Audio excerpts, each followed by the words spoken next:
Good morning Himachal. तो रूबरू हुए हैं आपके सामने हिमाचल प्रदेश के सुबह के मुख्य समाचारों के साथ। तो इससे पहले खबरों को विस्तार से जानने निवेदन है कृपया चैनल को जरूर सब्सक्राइब करें। तो पेश है आज सुबह के मुख्य समाचार। हिमाचल प्रदेश में 3 दिन तक साफ रहेगा मौसम, गर्मी बढ़ते ही हिमाचल का रुख करने लगे पर्यटक।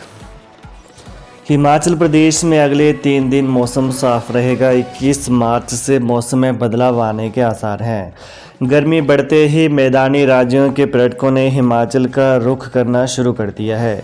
हिमाचल के मैदानी क्षेत्रों में भी पारा बढ़ना शुरू हो गया है। ऊना का अधिकतम तापमान 30.2 डिग्री पहुंच गया है।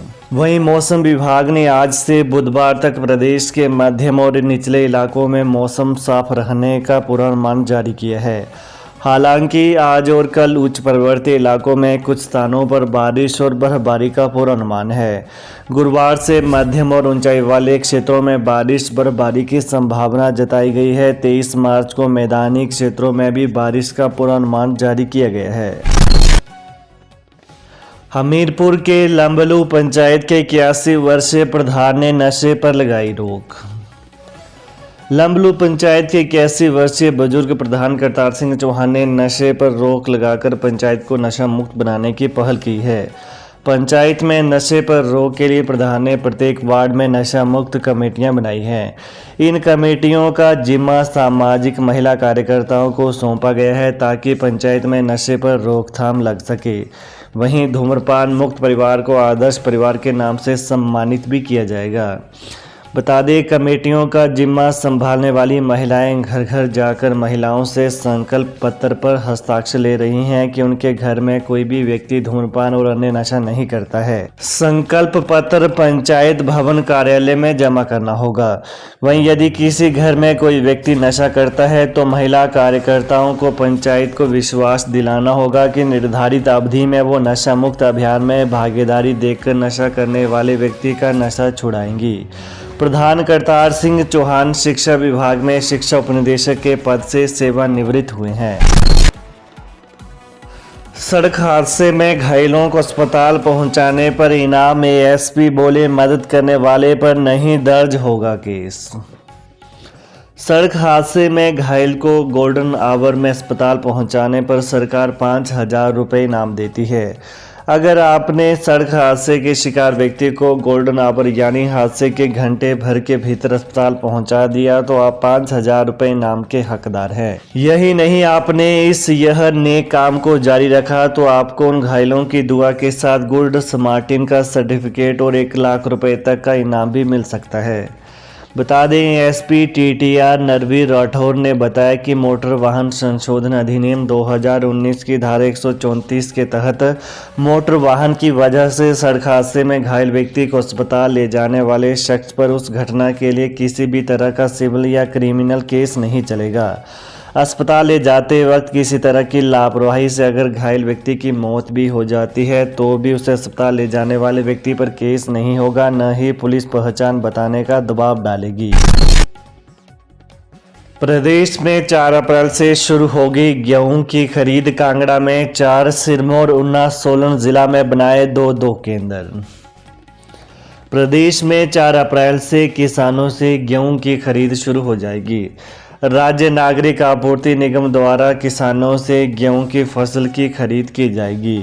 विभाग द्वारा 10,000 मीट्रिक टन गेहूं की फसल खरीदने का लक्ष्य तय किया गया है। प्रदेश में किसानों से गेहूं की फसल की खरीद करने के लिए 10 गेहूं खरीद केंद्र बनाए गए हैं। 4 अप्रैल से केंद्रों में गेहूं की खरीद शुरू हो जाएगी।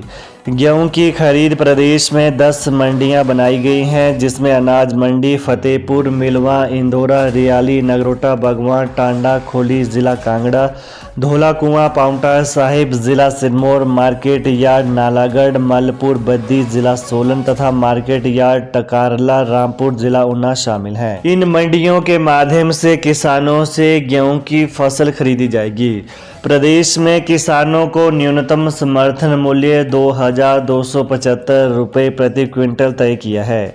किसानों को जाकर अपनी फसल का ब्यौरा भरने के बाद किसानों का गेहूं की फसल बेचने के लिए पंजीकरण करना होगा।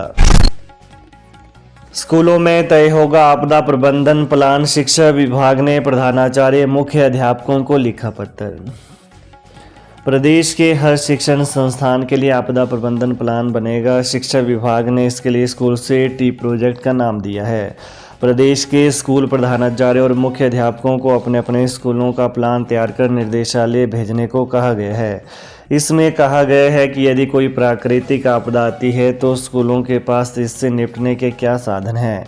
स्कूल या आसपास ऐसा कौन सा स्थान है जहां पर आपदा के समय बच्चों को शिफ्ट किया जा सकता है। प्रदेश के 5 जिले चंबा, हमीरपुर, कांगड़ा, कुल्लू और मंडी भूकंप के लिहाज से अति संवेदनशील हैं। भूकंप के अलावा अन्य तरह की प्राकृतिक आपदा भी प्रदेश में आ सकती है। इसे देखते हुए आपदा प्रबंधन विभाग ने सभी विभागों को इस पर योजना तैयार करने को कहा था, जिसके बाद विभाग यह प्लान तैयार कर रहा है। नई दिल्ली में आज और कल हो सकता है कांग्रेस के टिकटों पर मंथन। नई दिल्ली में कांग्रेस की टिकटों पर आज और कल मंथन हो सकता है। मुख्यमंत्री सुखविंदर सिंह सुक्खू आज महाराष्ट्र से दिल्ली पहुंचेंगे और कांग्रेस के केंद्रीय नेताओं से प्रत्याशियों पर चर्चा करेंगे। वहीं कल कांग्रेस वर्किंग कमेटी की बैठक है। हालांकि यह राष्ट्रीय स्तर के मुद्दों पर केंद्रित है। सीएम सुक्खू, कांग्रेस प्रदेश अध्यक्ष प्रतिभा सिंह और उप मुख्यमंत्री मुकेश अग्निहोत्री इस दौरान नई दिल्ली में ही उपस्थित रहेंगे और प्रत्याशियों पर केंद्रीय नेतृत्व से बैठक कर सकते हैं। वहीं प्रतिभा सिंह भी आज नई दिल्ली रवाना होंगी। संघर्ष समिति की चेतावनी, 4 लेन की पुरानी अलाइनमेंट बहाल नहीं की तो होगा लोकसभा चुनावों का बहिष्कार। पठानकोट से मंडी के बीच बनने वाले 4 लेन के चरणचार घाटा से नारला की अलाइनमेंट को बदलने के विरोध में पिछले कल सैकड़ों लोगों ने गलू के जालपा माता मंदिर के प्रांगण में एकत्रित होकर अपना विरोध दर्ज करवाया। संघर्ष समिति ने केंद्र व प्रदेश सरकार को चेताया कि पुरानी अलाइनमेंट को बहाल नहीं किया गया तो लोकसभा चुनावों का बहिष्कार भी किया जा सकता है। संघर्ष समिति ने ऐलान किया कि समिति 12 मई को पुनः हजारों लोगों के समर्थन के साथ यहां एकत्रित होगी तथा आगे की रणनीति पर विचार किया जाएगा। शिक्षण संस्थानों में रैंकिंग को प्रिंसिपल जिम्मेदार, यूजीसी ने जारी की अधिसूचना। विश्वविद्यालय अनुदान आयोग यूजीसी ने प्रदेश में रैंकिंग के मामलों को रोकने के लिए नई अधिसूचना जारी की है। इसमें संस्थानों में रैंकिंग को रोकने खत्म करने के लिए नए निर्देश जारी किए हैं। इसमें सीधे तौर पर कहा गया है कि यदि किसी संस्थान में रैंकिंग का कोई मामला आता है तो इसके लिए सीधे तौर पर संस्थान के प्रिंसिपल जिम्मेदार होंगे। आयोग ने कहा कि नियमों के किसी भी उल्लंघन पर यूजीसी द्वारा दंडात्मक कार्रवाई की जाएगी। शिक्षा निकाय ने सभी छात्रों के लिए रैंकिंग से संबंधित नंबर भी साझा किए हैं।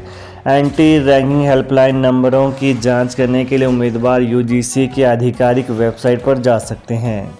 तो ये रहे प्रातः के मुख्य समाचार। तो ताज़ा खबरों को जानने के लिए कृपया चैनल को अभी सब्सक्राइब कर लें। धन्यवाद। जय हिंद, जय हिमाचल। जिसे होगा ज्ञान वही करेगा समाधान। हम कहते नहीं करके दिखाते हैं। हमसे पहले काम करने वाले को मुंह मांगा इनाम। दुआ तवीजों द्वारा किया कराया। घर में खून के छींटे आना चंद मिनटों में खत्म। गृह क्लेश, काम कारोबार में बंदिश, मनचाही शादी में रुकावट, सौतन दुश्मन से छुटकारा, संतान का ना होना या होकर मर जाना, प्यार में धोखा खाए प्रेमी प्रेमिका, एक बार फोन अवश्य करें।